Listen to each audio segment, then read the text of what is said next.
Who could be ringing the church bell at this time? Maybe it ain't an ooh, Father. Maybe it's an it. And maybe it's tolling the bell. Oh, there's no such things as ghosts and monsters. Haven't I made that clear to you? Something tore the throats out of Charlie Rousseau's sheep, and that something didn't leave any tracks. Andy Trent here saw a weird glow moving across the marshes last night. And this morning, he found 2 of his sheep dead. Their throats torn open. Maybe the same thing that killed Andy's sheep is tolling the bell. I was on my way just now to deliver a special letter at Penrose Manor when a strange light appeared on the road before me, then moved quickly across the marshes and faded into the mist.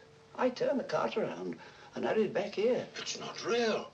First the light, and now the bell. There's a very sound and logical reason for the bell tolling at this time, and I'm going to find out what it is. You can drive me to the church pots. The letter can wait. No hurry. Nothing will harm you if you're with the priest. Is that true, Father? Ah, what you need is more faith and less imagination. Come along.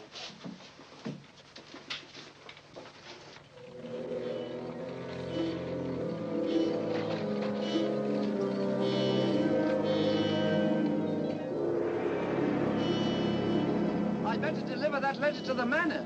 I'm sure it's important.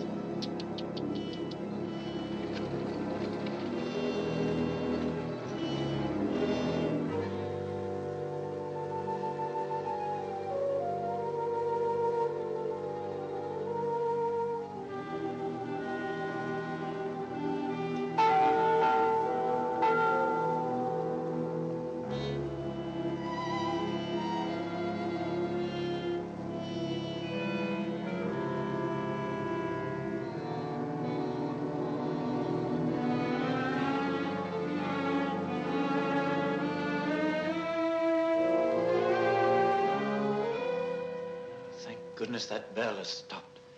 Odd, it's tolling at this time of night. I don't like it. What with this phantom roaming the marshes? I saw it again tonight. Who would that be?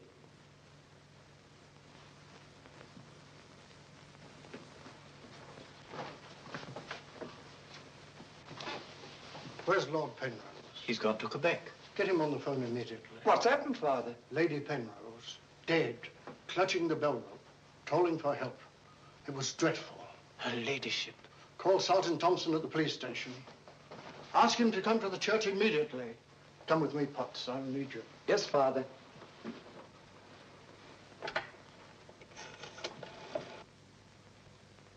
Operator, put me through to Quebec. Lord William Penrose. Yes, he's addressing a meeting of the Royal Canadian Occult Society at a Quebec hotel. It's urgent, sir. Page? Yes, sir? Lord Penrose. Lamont Rouge is on the telephone. It's urgent. It's in the Gold Room. Yes, sir.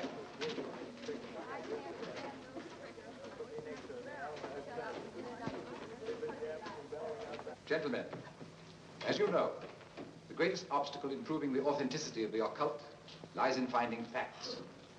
However, if the facts are there, even the most hardened skeptic, provided it has an open mind, must finally acknowledge the actual existence of the supernatural. Do you admit that, Mr. Holmes? Facts are always convincing, Lord Penrose. It's the conclusions drawn from facts that are frequently in error. Yes, in the case of the Hound of the Baskervilles, as well as in the adventure of the Sussex Vampire, we found Watson, please. Oh, sorry. Well, gentlemen, this time I have facts. Cold facts. Many years ago, 100 to be exact, an apparition appeared at night in the village now called La Mort Rouge. The following morning, 3 people were found dead, their throats torn out, hence the town's rather grim name. Interesting, yes. But facts? No. I hardly think the tales of superstitious peasants can be considered... I haven't finished, Mr. Holmes. La Mort Rouge has again been the scene of these strange and unexplainable occurrences. Unexplainable, that is, from your point of view. Several of our most responsible citizens have actually seen the strange apparition on the marshes at night. And next morning, sheep were discovered... with their throats torn out and no traces of the killer anywhere to be found. Oh, you read about it in the papers. Oh, as a matter of fact, I haven't. It was merely a deduction. A rather obvious one, I'm afraid. Deductions are a weakness of mine, as Dr. Watson can tell you. Would you believe it? Holmes could... Well, those are facts, Mr. Holmes. Ignore them if you can. But it's very urgent, sir. Okay, well, go ahead. Thank you. I never ignore facts, Lord Penrose. And I have no doubt that the incident of the sheep with their throats torn out is unquestionably a fact.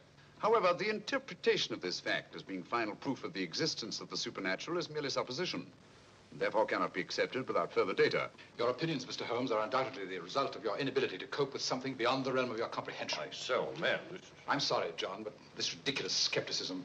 Yes, what is it, my boy? La Mort Rouge on the telephone, sir. Very urgent, my lord. Excuse me, gentlemen.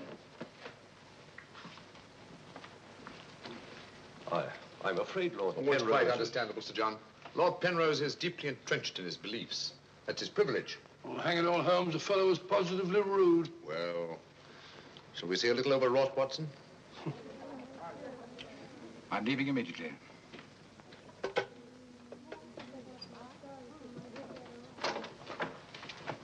Order my card, Watson. Hurry. Yes, sir?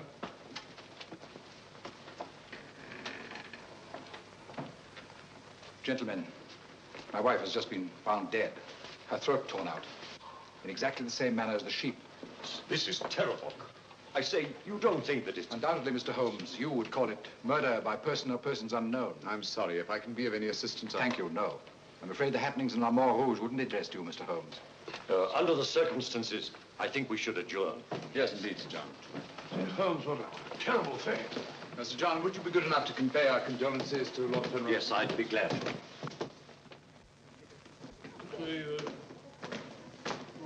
Can't we get something to eat before we leave?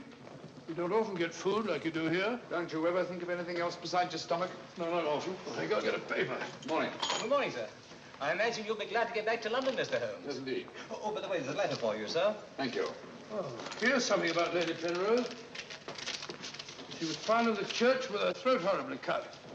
Evidently dragged herself from the marshes nearby and tried to summon help with a bell rope. What's it? What is it, Holmes? Listen to this, Watson. Huh? My dear Mr. Holmes, I've every reason to believe my life is in danger. Yet, if you were to ask me how I know, I couldn't give you a logical answer. There is nothing tangible, yet like a terrible premonition. It is all so frightfully real. I heard of your being in Quebec, and I'm turning to you, a stranger, and asking your help in the frantic hope that you'll not fail me. Oh, who's it from? It's signed Lillian Penrose. Lady Penrose? A letter from the dead woman? Well, what's it mean, Holmes? I should say that Lady Penrose lived in fear of her life. Some secret hidden in her past, in all probability. Oh, perhaps it isn't as simple as that. What if Penrose is right? I'm glad we're going back to London. Things like that can't happen in Baker Street. More's the pity, Watson. Huh? Do you know a village by the name of La Rouge? Yes, sir. It's about 12 miles from here, up towards the falls. Thank you. Great Scott, Holmes. You mean you're going to take on the case? Quite. Telephone the airport and cancel our reservations, will you? Certainly, sir. Consider, Watson, the irony, the tragic irony.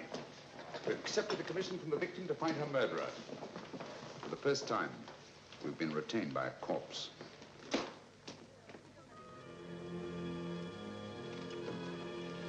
Doesn't seem to be a bell.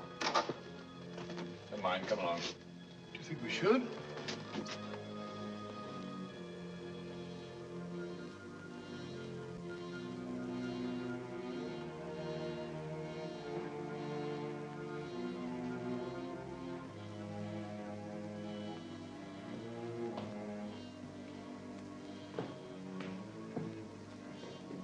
What a cold, cheerless-looking room.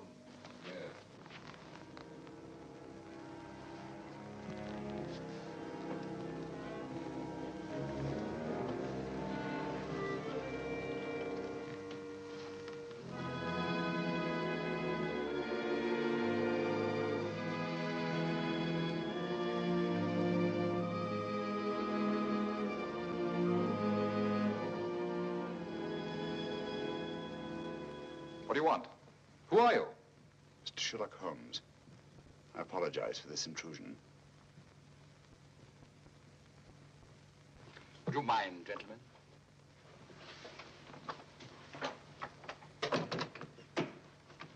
Mr. Holmes, is it your custom to burst into people's houses without ringing the bell? We couldn't find the bell, sir. If you've come here to use the death of my wife to prove your theories, I must ask you to leave. Penrose, I received this letter from Lady Penrose this morning.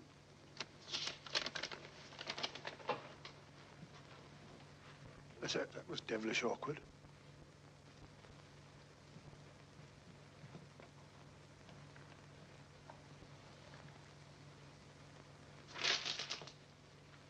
I'm afraid you're a little late, Mr. Holmes. My wife's dead. And I've come here to find her murderer. You might have saved yourself the trouble. I'm convinced that the solution of this horrible deed lies in an understanding of psychic phenomena.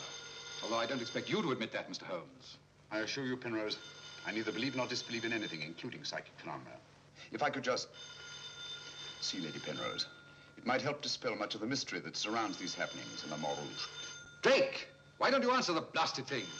Sergeant Thompson has charge of the case. You'll find him at the police station. And now I must ask you to go and take your assistant with you. You'll excuse me if I don't show you out. Drake! Drake! Drake, where are you? What?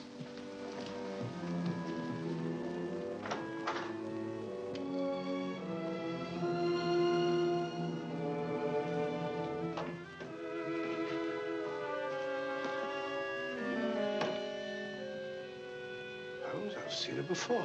Right, Watson, you have. Yes, but where? Never mind that now. You must examine the wound before Penrose returns and has us thrown out of the house.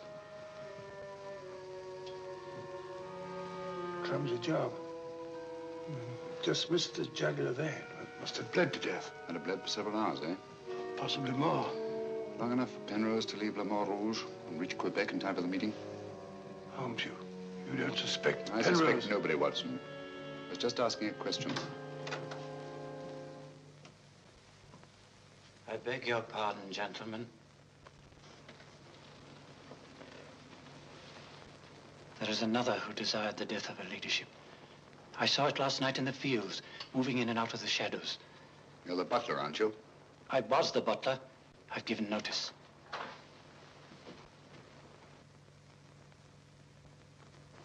Drake! Get out. Get out of this.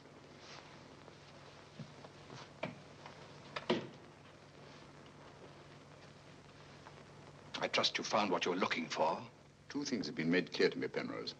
That your wife was murdered and that she's Lillian Gentry. Lillian Gentry? Will you leave, or must I call the police? That will not be necessary. We're on our way to the police station now. The wounds found on Lady Penrose's throat are identical with those found on the throats of the dead sheep. Now, I'm not a superstitious man, Mr. Holmes, but I don't know of any weapon capable of inflicting such wounds, except an animal's claw. Of course, it could be done by a five-pronged garden weeder. Not that garden weeder, Mr. Holmes. That's mine. I use it to weed the garden at the back of the jail. I'm inclined to agree with the Sergeant, Holmes. A weapon such as that would have severed the jugular vein, and death would have followed immediately. Lady Penrose lived long enough to drag herself to the church and toll the bell in a frantic effort to call for help. Yes, I know all about that. But there must be some logical motive instead of all these goblins and monsters. Sergeant, have you ever heard of Lillian Gentry? No, I can't say that I have, Mr. Holmes. She was a famous actress who came to America some time ago. She appeared for many years in the United States and Canada. Then suddenly she disappeared. Her disappearance was never explained, and she was soon forgotten. But what's the connection between Lillian Gentry's disappearance and the death of Lady Penrose? Lillian Gentry and Lady Penrose are one and the same person. The same person? Precisely. One more question, Sergeant. Do your files show anyone with a prison record living in La Montrouge Rouge? No, Mr. Holmes. The only person having any connection with a prison is Emile Journet. He came here 2 years ago with his daughter and bought the hotel. He was a guard at Talon Prison. Thank you, Sergeant. I hear there are a lot of prairie chicken in these parts. I'd like to have a bag of them someday. I think that can be arranged, though. Yes, we can stop over at the farmyard and you can shoot all the chickens you want. That's all very funny, Holmes. Here you are, old fellow. We're going to engage rooms at Monsieur Journet's hotel. Landlord! I say landlord! Place seems deserted. Won't be for long if you billow like that. Landlord! Oh, sorry, Holmes. Got to try and make summer. Yes, monsieur? My dear, have you got a room for us? Yes, monsieur. Good. Sign here, please. I'll sign for us both. Oh, thank you. You seem very young to be in charge here. Yes, monsieur. You are Mademoiselle Journet? Marie's your name, monsieur. My dear, you've been crying. Why? Papa's going away. Oh, come now. Is that such a tragedy? Did you cry if your papa were going away, Watson? I don't believe so. This way, monsieur. Bring your bags, please. Yes, of course. Wouldn't I be unhappy if my father went? Seen my father for years. Father died about 20 years ago in Cheltenham.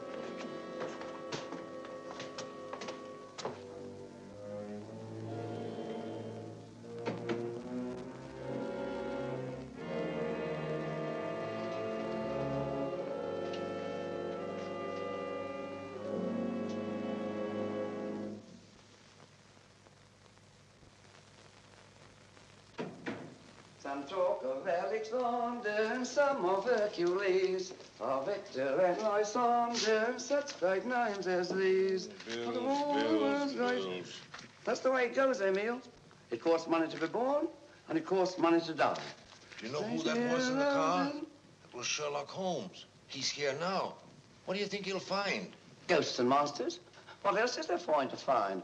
There's nothing. I don't know. You're afraid, Emile? Of course I am, and so are you. Who isn't? Why should Sherlock Holmes come here? To investigate the death of Lady Penrose. What else? I'm afraid Mr. Holmes will return to London a sadder, but a wiser man. Why'd you say that? Well, you can't arrest ghosts and monsters, can you now? Well, I'm on my way. The mail must be delivered. Some talk of Hercules, some of Hercules. That's better. This room gives me the creeps. It is very seldom used, monsieur. It isn't often that strangers come to Le Montrouge, and when they do, they never stay. I can't say that I blame them. Will your father be away for long? I don't know, monsieur. When is he leaving? I don't know. Marie! If you need anything, just ring, monsieur. That girl's frightened, Holmes. Obviously. She made the mistake of telling us that her father was leaving. Huh? You don't think that Journet... Suppose we have a little talk to Monsieur Journet. It might prove illuminating. Didn't I tell you not to answer any questions? Yes. Didn't I tell you to keep a silent tongue in your mouth? Yes, Papa. So you told them I was going away? Yes, Papa. I'll teach you to keep your mouth shut. Monsieur Journet, just why are you leaving La Mort Rouge at this particular time? I'm not leaving. What gave you the idea that I was? Your daughter? My daughter's mistaken. I merely said that I would like to go away. I've just been teaching her the difference. Yes, so I observed. I can't say that I approve of your method, sir. I'll ask you to mind your own business. Run along, dear. Oh, there, my dear. Disgraceful, hitting a child. Monsieur Journet is quite right. It's none of our business. Monsieur Journet, what do you know of the death of Lady Penrose? Only what everyone in the village knows, that she was killed by the monster. You've seen this monster? No, but who else could have done this terrible thing? Sheep have been killed, their throats torn out. You were a jailer at Talon Prison, weren't you? Oh, yes, monsieur. Why did you decide to come to La Mort Rouge? Well, I always wanted to own a hotel, and I heard this one was for sale, so I bought it. That was 2 years ago. Yes. I believe it was about the time the monster made his reappearance, wasn't it? Do you suspect me of being the monster, Mr. Holmes? No. I was just remarking a coincidence. I thought you didn't believe in those things, Holmes. Quite right, Watson, I don't. At least, not in the supernatural variety. Not the werewolf who bites into his victim's throat with his teeth. But, a monster who uses for his weapon of death a 5-pronged garden weeder, yes, that's a little more in my line. I don't know what you mean. I mean that this monster's been recreated and used as a screen behind which to commit a horrible crime. Whoever did it felt certain that no suspicion could possibly fall on him. But my unexpected arrival upset his plans. Very possibly he became frightened, decided to run away. You're right, monsieur. I was running away. But not for the reason you think, but in fear of my life. And who would want to kill you? I don't know. It's like some terrible premonition. But it's so real. The very word, it's in Lady Penrose's letter. Yes. That still doesn't explain this garden weeder. I swear to you, I know nothing about its being here. Haven't we better send for that fellow, Sergeant Thompson? No, Watson, that won't be necessary. Monsieur Journet knows as well as we do that you can't run away from yourself. Oh, would you be so good as to return this to Sergeant Thompson, monsieur? I took it away quite by accident.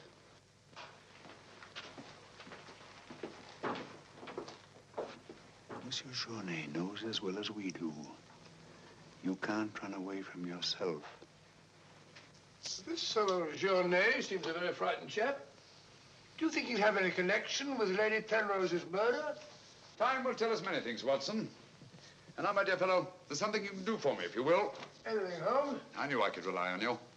I want you to mingle with the people in the cafe tonight. Find out all you can and keep a particularly sharp eye on Journet. But you sort of take over the case. That's right, old boy.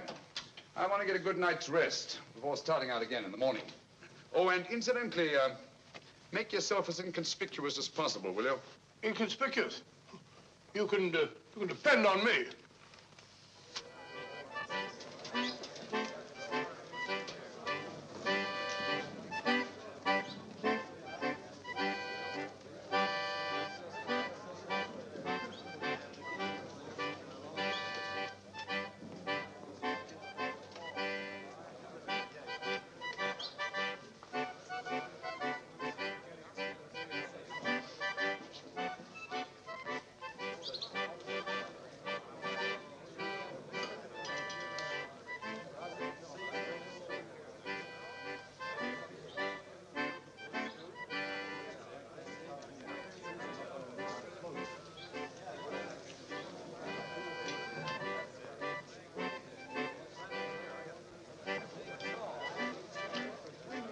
Thank you, my dear.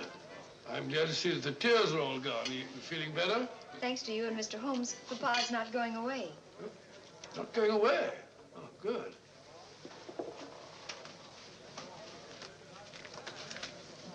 Journet not going away.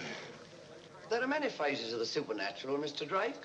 Witchcraft, vampires, werewolves, ghosts, monsters. You'll find them all in the history of crime. So I say to myself, Potts, this is the handiwork of the supernatural. I gather that your name is Potts, that you're interested in the detection of crime. Allow me to introduce myself. My name's Watson, Dr. Watson of 221B Baker Street, London, England. How do you do, sir? Here's the crime. Bigger and better crime. I deduce, my good man, that you're somewhat drunk. Yeah. Sharp he is, sharp as a tack, and just as flat-headed. You might also deduce that I'm leaving this place. Getting out as soon as the bus I'm waiting for hoots its hooter. I believe they say honks its hooter in these parts. Hoots to me, honk to you. Hoot, hoot. My dear fellow, I don't care two hoots whether it's hoot or honk. Oh, that's my bus, gentlemen. I just heard it hoot its hooter distinctly. If you solve this case, let me know. Personally, I'm betting on the monster. You take my advice, Patsy. Get out of this place before they find you with your throat cut.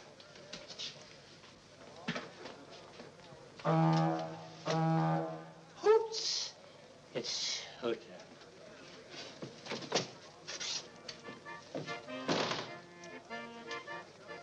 Nervous? Well, the thought of having your throat torn out by some monster isn't likely to make you very gay, Dr. Watson. No, indeed. Some of Monsieur Journet's excellent wine will soon remedy that. Marie, would you bring a bottle of this excellent wine for my friend here? Yes, monsieur. Mr. Potts, as a student of the occult, supposing you give me your theory of this murder. You like this wine? Oh, but Dr. Watson, I never drink anything stronger than milk. Teetotaler? No, hiccups. Every time I drink alcohol, I have hiccups. Sorry.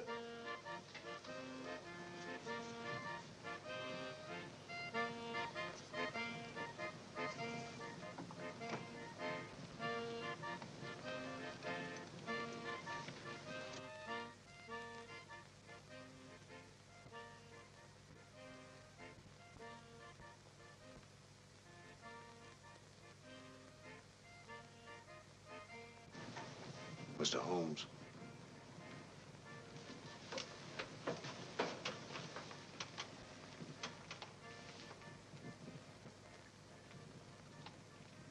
Mr. Holmes.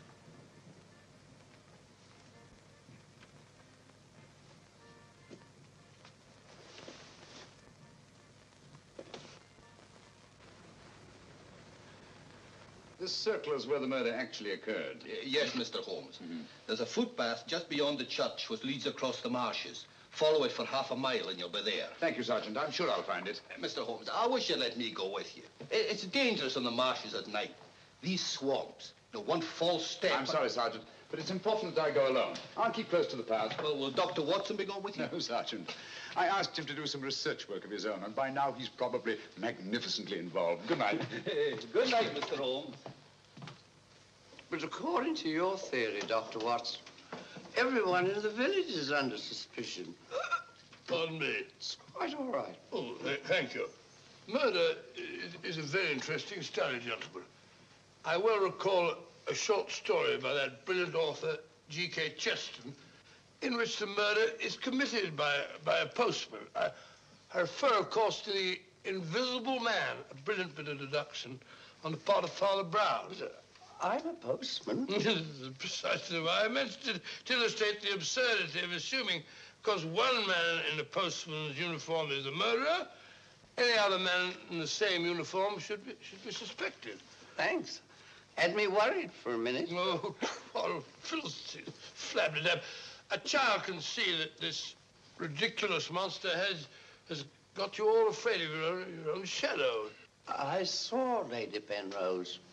I wouldn't like it to happen to me. I'll be getting on. I'm going with you. Good night, Doctor.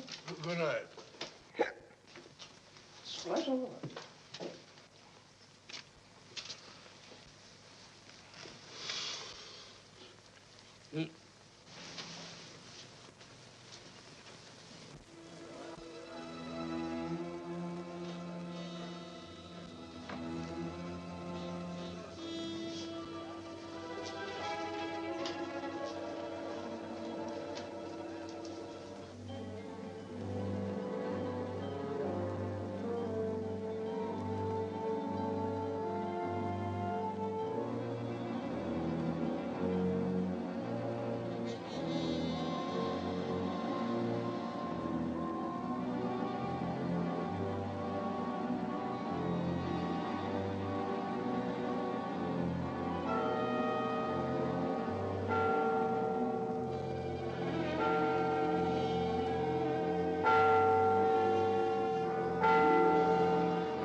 What's so strange about a church bell ringing? It rang the same time last night.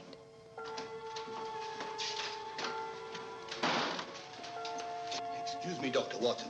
Can you tell me if Mr. Holmes is armed? Armed, my dear fellow? Why should he be? He's gone to bed. You're wrong, Doctor. He went out in the marshes alone.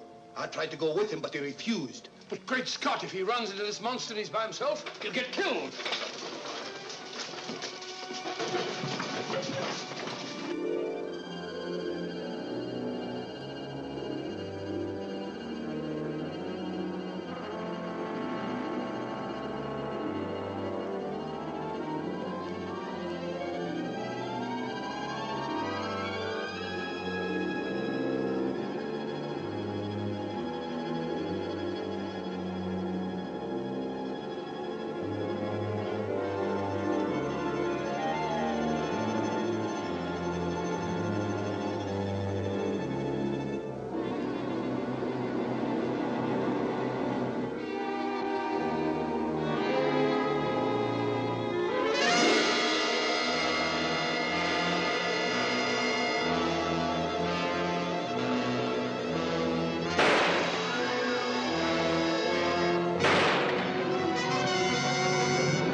Holmes!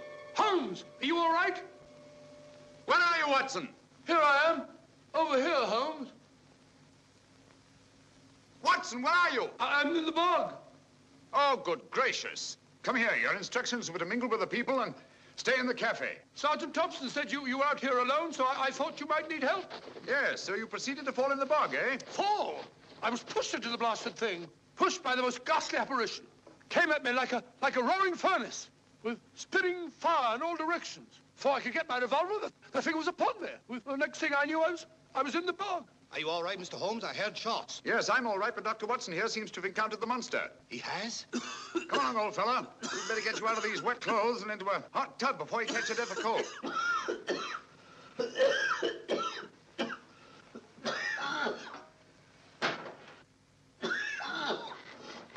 Yeah, you've had enough of that. Drink this. You'll be as fit as a fiddle in the morning.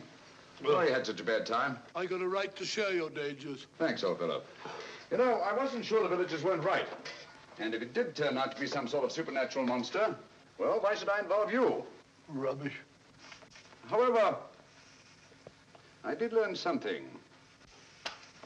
I can now state positively that our antagonist is not a phantom. But the thing actually spat flames at me. All just a figment of your imagination. The murderer knew I was out on the marshes, and obviously wanted to frighten me. You frightened me, all right. How do you manage the flames? Merely clothing, treated with phosphorus.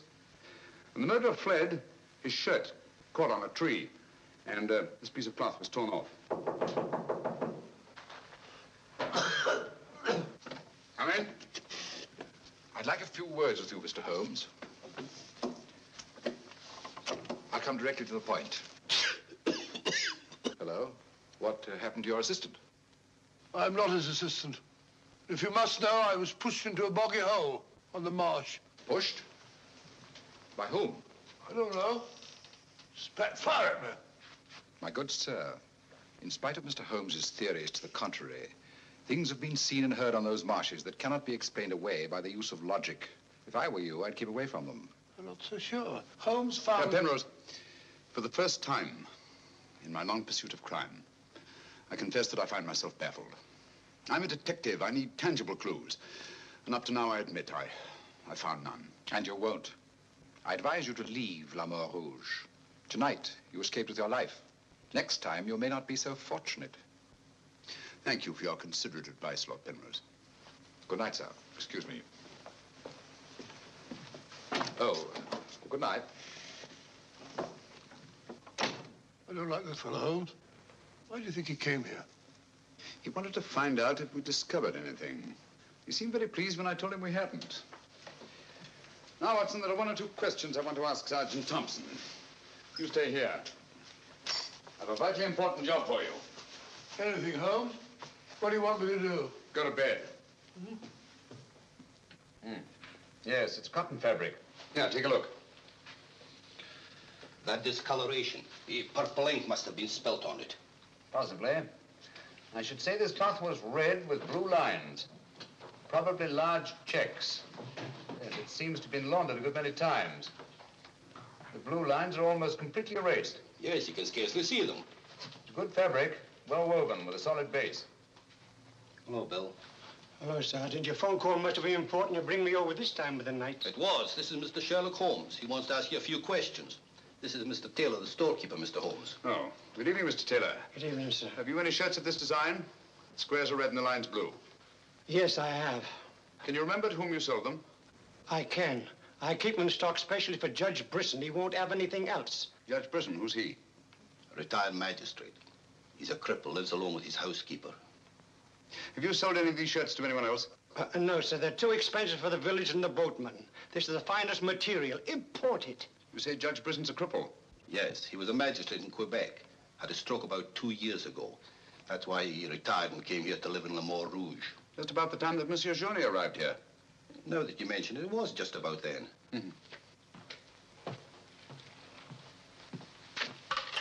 Hello, operator? Give me Judge Brisson's home, will you? Thank you.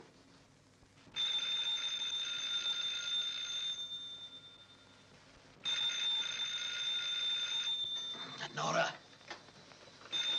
Let it ring. Haven't I told you not to answer the phone at night? Yes, sir. Well, then obey my orders. Yes, sir.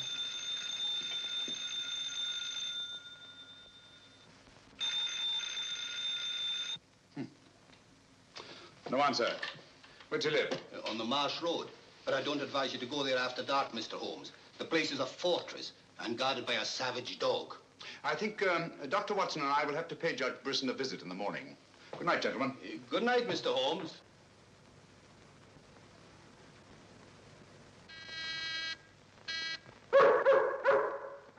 Two locks on the door. One of them new. Yes, I should say that Lady Penrose's death had increased Judge Brisson's terror. Don't like the sound of that dog. No, sounds hungry. Possibly ravenous.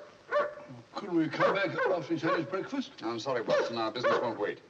Oh, stop now. Yes, Watson.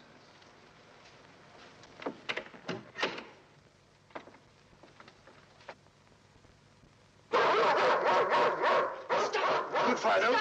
Good Fido. Good Monty. Good Winnie. Who is it? Sherlock Holmes and Dr. Watson. I telephoned Judge Brisson we were coming. You can't come in. He's given orders no one is to be admitted. You wouldn't want Judge Brisson's death on your hands, would you? No, sir. Then you'd better let us in. I'll probably lose my job for this. Not after we've talked to Judge Brisson. My good woman, you keep an eye on that dog. Oh, don't worry, Watson. You know as well as I do. The dog won't touch you if you're with its master or mistress. Well, you know it and I know it. We're quite sure the dog knows it. Good dog. Happy dog. Nice, Winnie.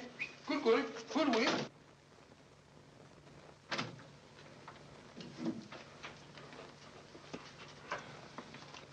Let me warn you, I'm armed. And I'm an expert shot. We didn't come here to harm you, Judge Brisson, but to protect your life. I told you over the phone this morning, Mr. Sherlock Holmes, that I did not want to see you. I don't want to see anyone. But I want to see you. Stay where you are. Nora, show these men out. Judge Brisson, if you'll answer a few questions, I may be able to save your life. I have the fullest confidence in my own defenses, and I will not trade them for any theories of Mr. Sherlock Holmes, however plausible you make them sound. Now get out, will you? I'm sorry. Under the circumstances, I'm helpless to prevent your death. Almost certainly by violence. Come along, Watson.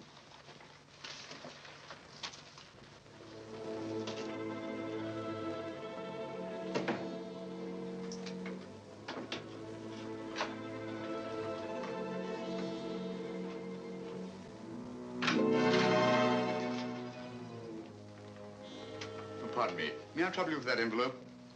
I must have dropped it.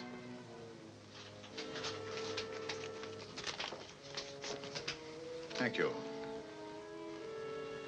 You're a very clever man, Mr. Holmes. A crude device, Judge Brisson. But it's confirmed my suspicions that you're not the cripple you pretend to be. I'm sorry. But I'm frightened of everything and everybody. Why don't you sit down? You want to get shot, Holmes? Come in, Watson, and close the door. Sit down, old fellow. Judge Brisson has decided not to shoot us. Oh, very kind of him. Gentlemen, this fear's driving me mad. It's quite understandable. The whole village seems to be consumed with fear. But in your case, judging from your vicious dog, those barred windows, and that hunting rifle, it's not fear of the supernatural. Just what are you afraid of? Well, truthfully, Mr. Holmes, I don't know. And yet I feel its very presence. At times, I feel I can almost reach out and touch it. When I first came to La Mort Rouge, I had a slight attack. It affected my legs, but, well, I've recovered. And you've continued the deception, using the wheelchair as an excuse for not going about the village. Well, you see, people would be more inclined to accept my hermit-like existence. Yes, naturally. Tell me, Judge Brisson, had you ever heard of Monsieur Journet before you arrived at La Mort Rouge? No, I hadn't. How many of these shirts has your housekeeper purchased for you? Oh, 4 or 5. I'm not positive. You still have them? Well, 1 or 2 became badly worn, and I told my housekeeper to give them to a man who was doing some work for me at that time. Can you describe him? No, I'm afraid I can't. That was about a year ago, you see, and, well, I didn't pay much attention to him. He worked in the garden. Could your housekeeper remember him? No, that was a different housekeeper then. She went to the United States. Try to remember, Judge Brisson. Your life may depend on it. I do remember one thing. He had a very slight limp. I used to watch him from that window as he walked across the lawn. Splendid. Continue your vigilance, Judge. And under no circumstances allow anyone to enter the house, even someone you may know well. What's that mean, Holmes? It may mean nothing, Watson, and it may mean everything. I'm quite sure that Sergeant Thompson will have observed a man with a limp in a village the size of La Mort Rouge. Good day, Judge, and thank you. Good day, sir. I'm sure Sergeant Thompson will have observed a man with a limp in a village the size of La Mort Rouge.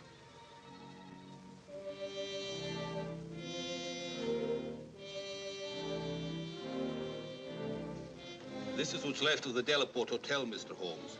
Dana sleeps here when he's in La Mort Rouge. Spooky old place. The villagers call it the ghost house. It's been deserted for years.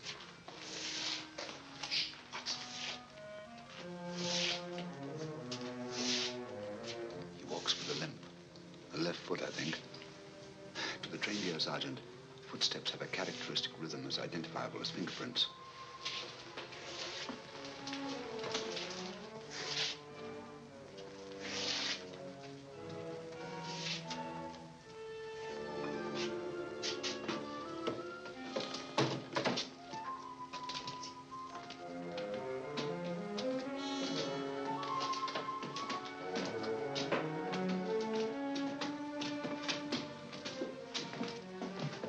What do you want? We've come to have a talk with you, Tanner. I've done nothing. Then you won't mind answering a few questions. What do you want to know? Tell me, Tanner, where were you 2 nights ago? Down the river. And last night? I just got back tonight. You're lying. You can't frighten me. But now I got a job to do. It's quite evident that you haven't been on the river within the last 48 hours. Are you trying to make me out the murderer of Lady Penrose? How do you know she was murdered? I'll tell you how you know she was murdered. Because you murdered her. Holmes, look! In there! The monster! That's right, Watson. One of Brisson's shirts, which Tanner here treated with phosphorus. Take him, Sergeant. I'll give you all the evidence later. Look out!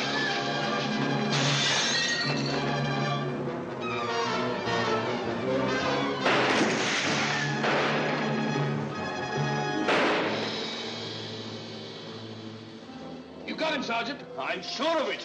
Come on.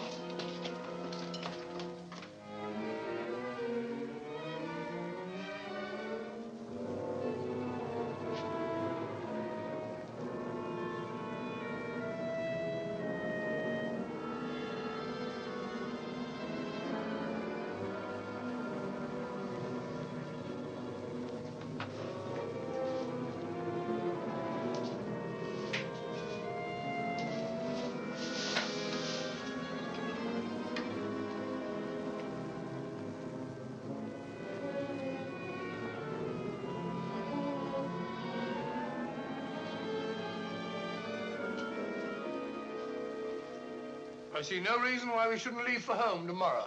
So much for tomorrow. But for tonight, what do you make of this, Watson? I found it in Tanner's room. Just a photograph? That's right, old boy, just a photograph. You notice anything else about it? Part of it's missing. Bravo, Watson. Now, if we can find the missing half, notice the discoloration of the torn edge, faded signature. The upper half was torn off sometime within the last year, I should say. Well, why all this fuss about an old photograph? Watson, have you ever stopped to think that the science of detection is very much like stringing a handful of beads? I can't say I have. Well, it is. And in this particular case, you might say that I have 5 beads. Journée, Brisson, Tanner, Lord and Lady Penrose. So far, I haven't had any thread to string them together. This, gentlemen, is our thread. And I think I shall start with Lady Penrose. But Lady Penrose is dead. The dead can tell us many things, Sergeant. You and Dr. Watson remain here at the hotel. I'll meet you later. I'm sure you got Tanner, Sergeant. But Mr. Holmes is never satisfied with a dead criminal. He has to sit in on the post-mortem. Come along. Let's go downstairs and celebrate the death of the monster. That's a good idea, Doctor.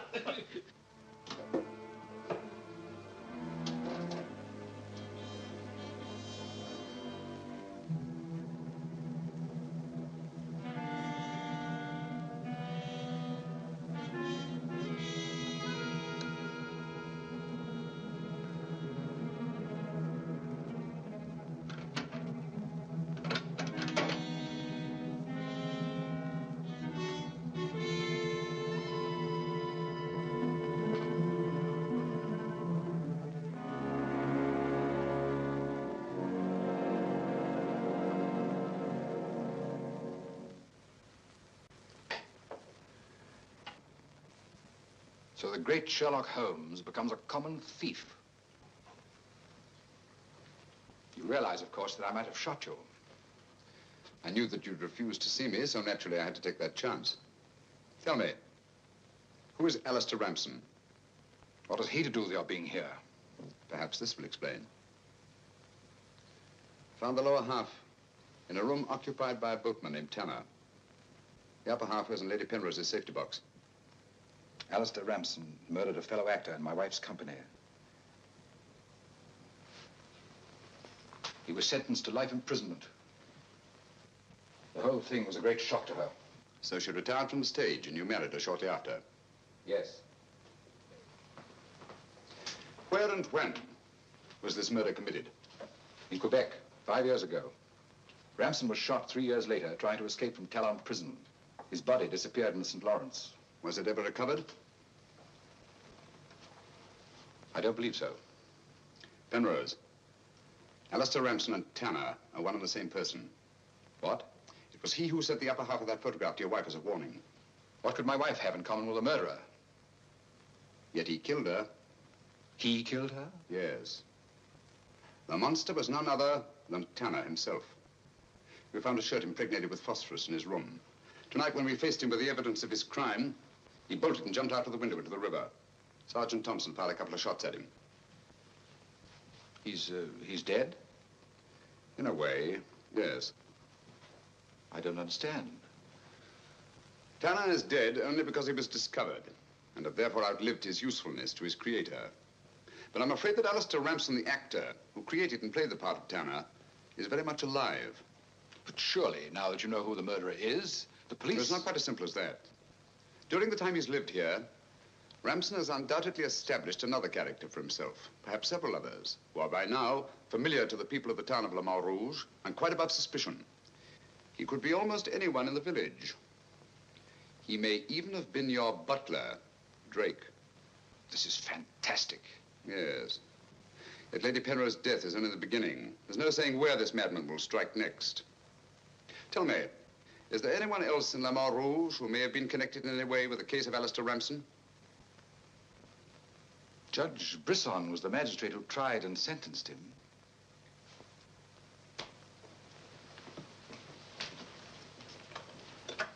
Operator? Operator, give me Judge Brisson's home. It's urgent.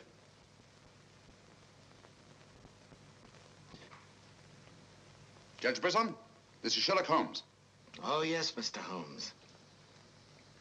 Oh, I'm quite all right, thank you. I've chained up the dog, as you asked. As I asked? I haven't telephoned you before. Somebody's obviously imitated my voice in order to gain access to the house. Certainly, Mr. Holmes. I'll lock all the doors and await your arrival. Yes.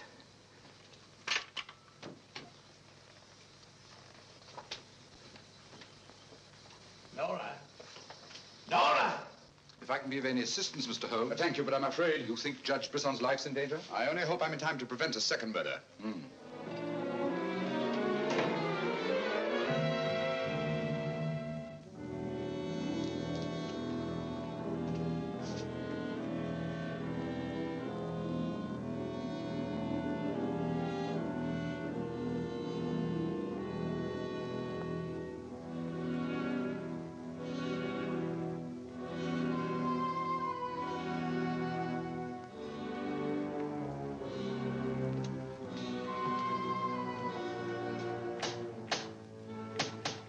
That's Mr. Holmes. Show him in.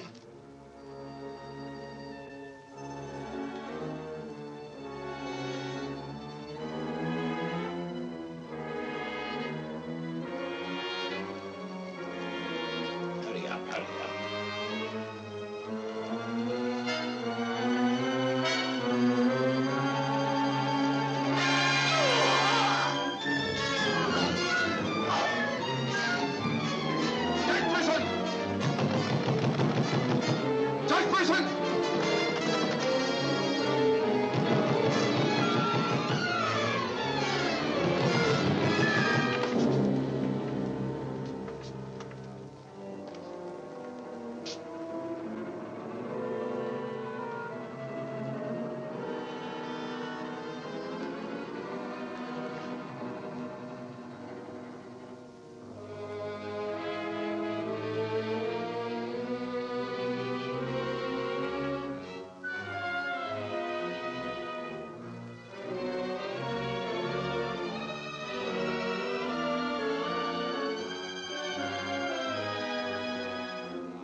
You know who it was? I don't know. I don't know.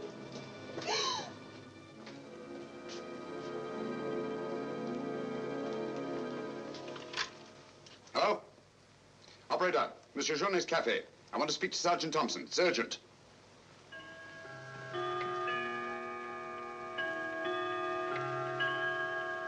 Sergeant Thompson, this is Sherlock Holmes. I'm at Judge Brisson's. He's been murdered. Judge Brisson's been murdered. Judge Brisson? The murderer gained access to the house, gagged and bound the housekeeper, then disguised as Nora, murdered Judge Brisson. I'm returning to the old Delaporte Hotel on the chance that he'll go there to change his clothes and assume another disguise. Ask Dr. Watson to meet me there as quickly as he can, will you? You'd better come here at once and take charge. Right.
Throw your revolver on the floor in front of you and raise your hand, Sherlock Holmes.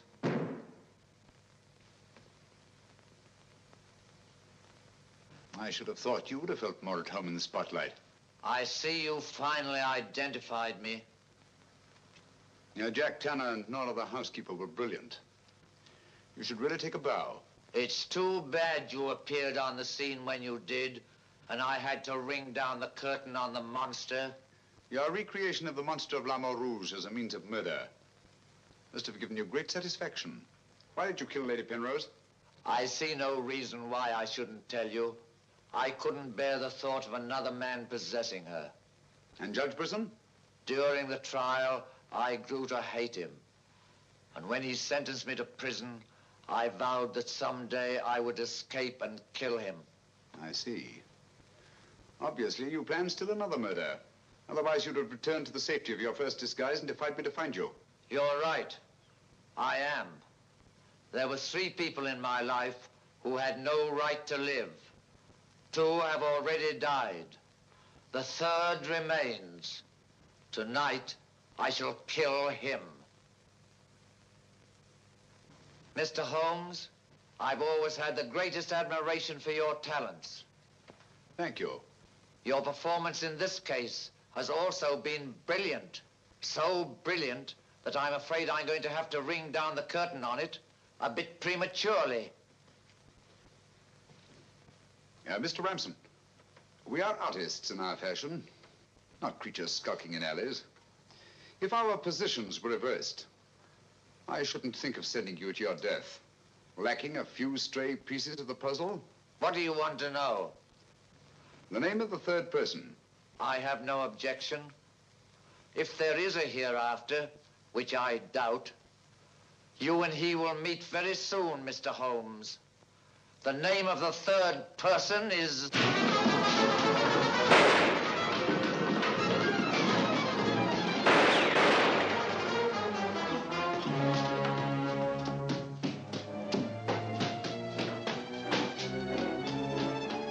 Coming, Holmes! Look out, Watson!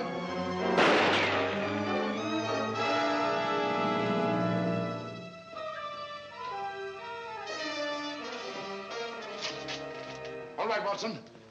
Where is he, Holmes? He's gone. Thank heavens you're safe. Thank heaven you came and you did. There it is, Watson. Got it.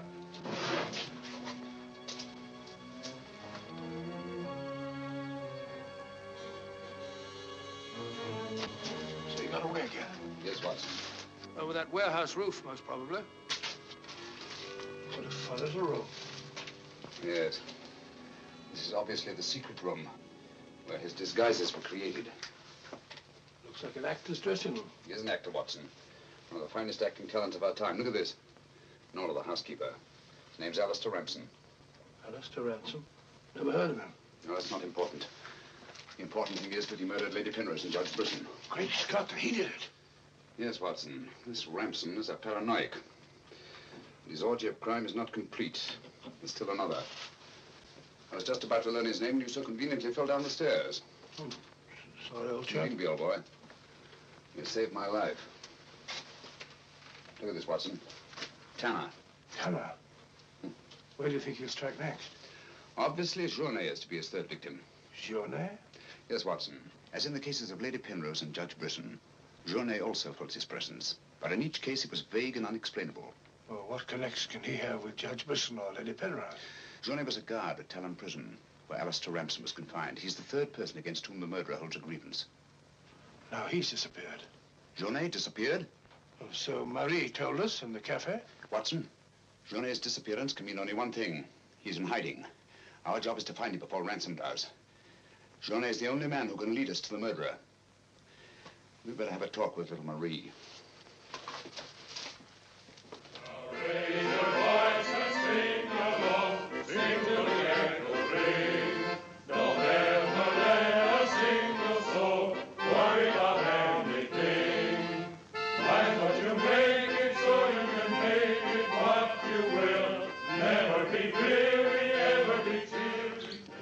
Potts, have you seen Marie? No. Have you seen her? Can't say I have.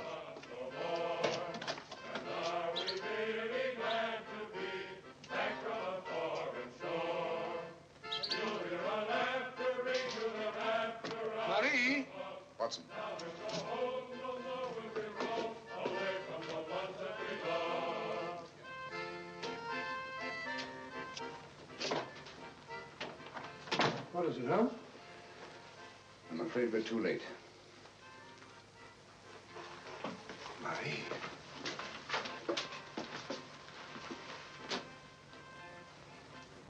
Don't touch anything, Watson. Murdered in exactly the same way as Judge Brisson and Lady Penrose. Poor innocent little child. I should have prevented this. Nonsense, my dear chap. You did everything possible. How on earth could you have prevented it? The child's death is a tragedy, of course.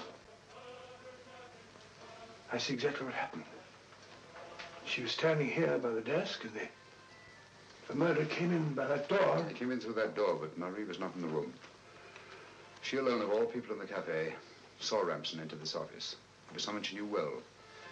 Someone who might have a message from her father. So she followed him here.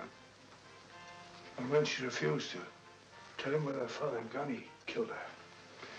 Ramson already knew that Johnny had disappeared, but he didn't know where. When he questioned her, she became suspicious, and it was then that he killed her. Telephone Sergeant Thompson, will you? He's at Judge Brisson's. Ask him to come here at once. And see that no one leaves the cafe until he gets here. The murderer may be among them.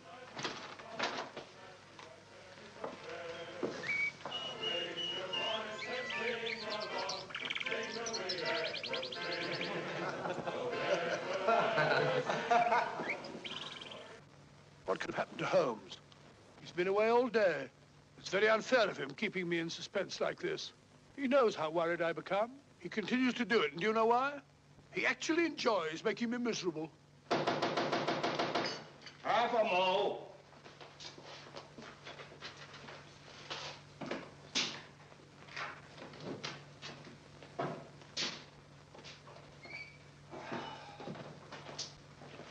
No good, Watson. It won't work.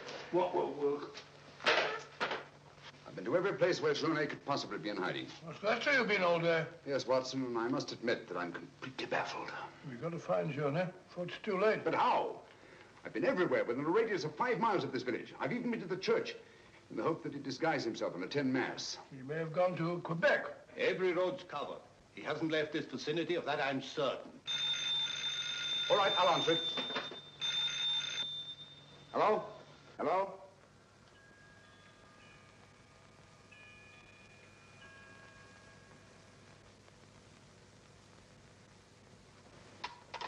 Who was it, Holmes?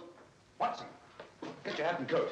You're very rude, Holmes. You leave me all day long with that very dull inspector. I ask you a perfect polite question, and all you say is, Watson, get your hat and coat. We're going to find Journey. Sergeant, you wait here till I call. Watson, do this. Watson, do that. Watson, get your hat and coat. Watson, do that. Watson, do that. Brisson's house. Watson, this, Watson. It's my opinion that Judge Brisson's house is the last place that you'll find Journey. Put yourself in Journey's position, Watson.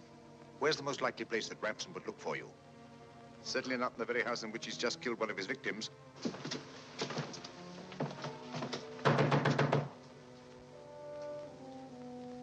Journey! Journey! It's Sherlock Holmes and Dr. Watson.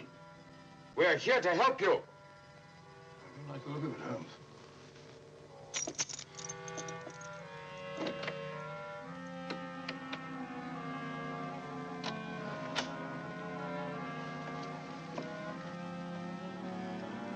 Holmes! Holmes! Where are you? Here I am, Watson.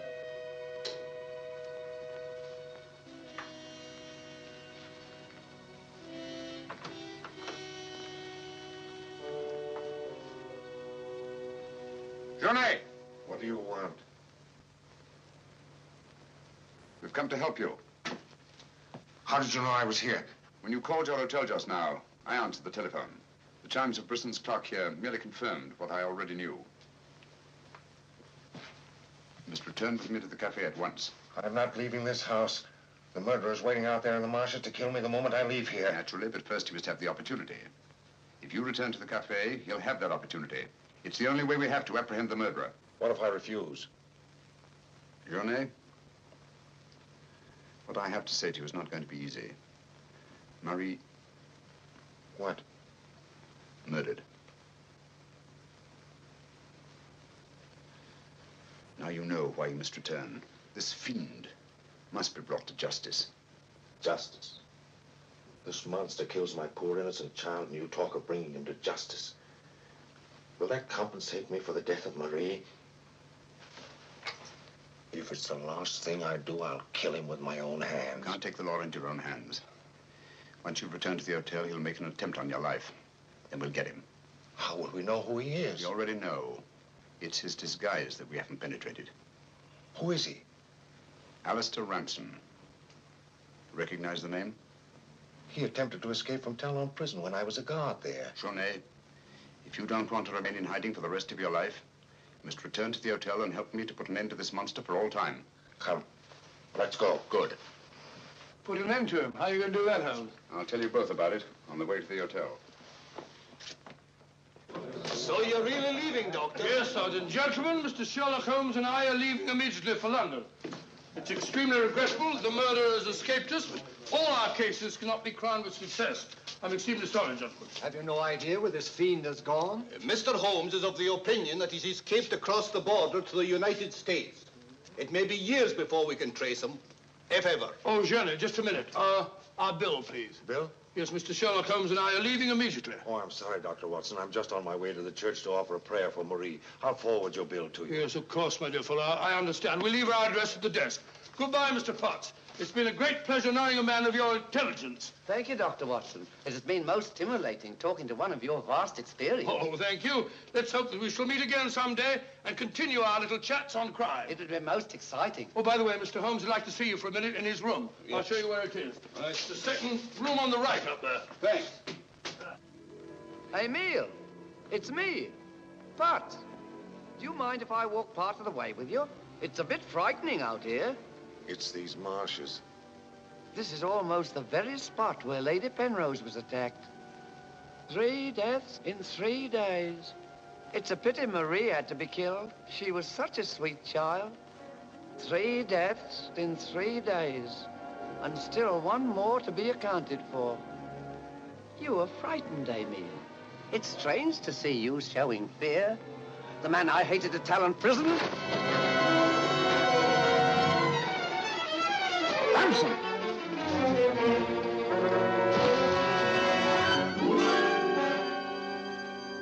Sherlock Holmes.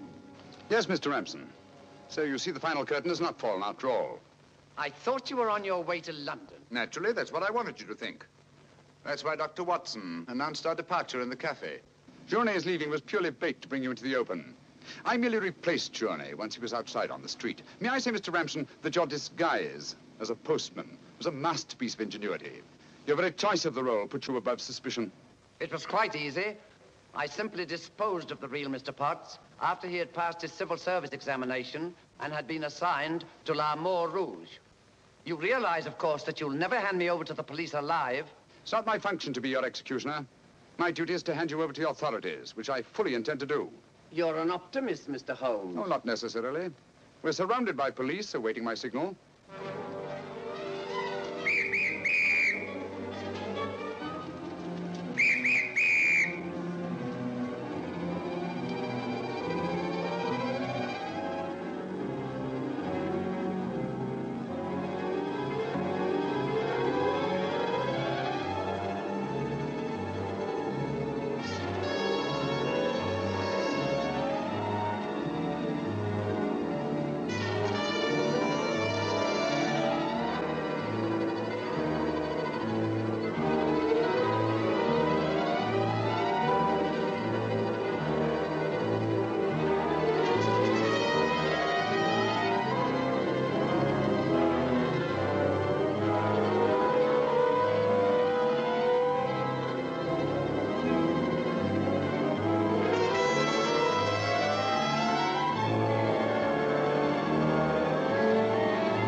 I've killed him. With this. Ransom's instrument of death has been his own executioner. Well, gentlemen, our search for the monster has ended where it began, on the marshes. Eh, Watson? Watson, where are you? Why isn't he here? He was with us a minute ago. Watson! Here I am, Holmes. Where are you? I've fallen in another hole.